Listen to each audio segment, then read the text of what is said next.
for the opportunity and to thank the leader of government business for sharing with us. But Mr. Speaker, today I'm compelled to invoke the powers vested in you in Order 53.2 of the standing orders and to make a request of you, probably even to request that you rule on the matter. Mr. Speaker, since 30th April, I've been laboring with my colleague, the majority leader, to summon the Electoral Commission, the chairperson and the commission, to update Parliament and the Committee of the Whole on their roadmap to the 2020 presidential and parliamentary elections, and to allow Parliament to interrogate matters relative to their procurement, their budget, their political accountability to this House. Mr. Speaker, my colleagues have repeatedly deferred the matter, giving me days that I no longer can rely on. Speaker, the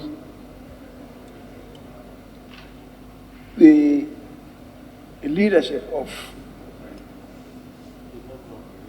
the Special Budget Committee, represented by me, extended an invitation to the EC to be here, seek out the request made by the minority leader, who is the vice chairman of the Special Budget Committee. Speaker, I keep updating him. And indeed, even yesterday, he raised this matter at the Business Committee. And, Mr. Speaker, I told him where we are and said to him that the EC has assured that they'll be here on the 16th. I was trying to pull them to be here on the 9th of this month, which should be Tuesday. That had been my own stand. Unfortunately, it's because I told them yesterday, they've indicated to me that they have to fund out to various places in the district to pursue a course, and that they'll be coming back the Sunday leading to the 16th. That is why they gave us 16th. The Speaker, just in the intervening period, there's been some developments. Sunday is the 14th. The 14th. The 14th, which is why they said they'll be able to avail themselves on the 16th. The Speaker, as I said, in the intervening period, a few issues have cropped up, including the directive by the Supreme Court for them to avail themselves on Monday. That is coming Monday, which is 8th.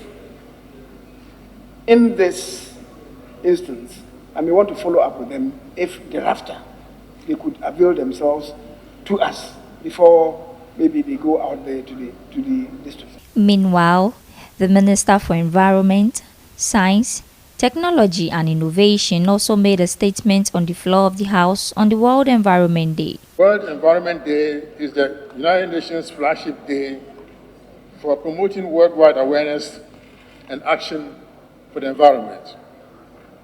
Since 1974, it has been celebrated every year on the 5th of June, engaging governments, businesses, celebrities, and citizens to focus their efforts on a pressing environmental issue. The overarching theme for this year's celebration is biodiversity. In Ghana, the theme is biodiversity, our survival depends on nature. The World Environment Day also serves as an important platform for promoting the environmental dimensions of the Sustainable Development Goals. This year's celebration of the World Environment Day is also important for another reason. It provides an opportunity to ramp up to the start of the UN Decade on Ecosystem Restoration 2021 to 2030, intended to massively scale up the restoration of degraded and destroyed ecosystems to fight the climate crisis and enhance food security, water supply, and biodiversity. Mr. Speaker, our survival as humans depends largely on how we manage our biodiversity. There is absolute need to conserve and ensure the sustainable use of our natural resources. Biodiversity is the foundation that supports all life on land and below water. It affects every aspect of human health, providing clean air and water, nutritious food, medicine sources, natural disease resistance, and climate change mitigation. In an interview outside Chambers proceedings, the minister called on all and sundry to protect everything within the environment, both on land and on sea. We need to protect what we have on land, in the sea, and in the air. That is the essence of the Environment Day, that we pay attention to these things. And as you all saw, COVID-19 has taught us a lesson. When there was a lockdown, factories were not running, cars are not running, airplanes were not flying. Everybody could see changes in the environment, pollution going down, and so on. So this tells us that we need nature. Nature doesn't need us. Nature can always restore itself. So that is the essence of this day, that we think about ourselves and how we treat our biodiversity so that we can use things sustainably for our generation and then for posterity. That is the essence of the national environment.